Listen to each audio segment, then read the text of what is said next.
Ayan.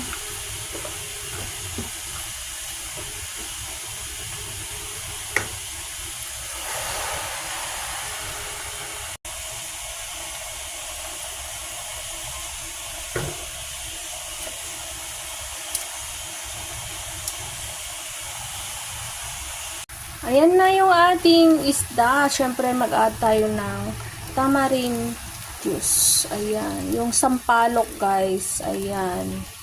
Para mas lalong sumarap yung ating nilulutong isda. Ayan.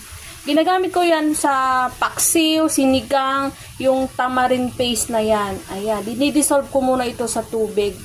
Siyempre, ayaw ko palagi kasi gumagamit ng vinegar or suka. Kasi, syempre, masama yun sa ating intestine kapag masubrahan yung ating vinegar. Ayan. So, yan. Kumukulo-kulo na.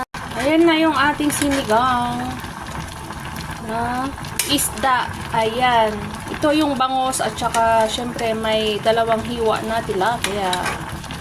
Ayan. Solve na naman yung ating lunch.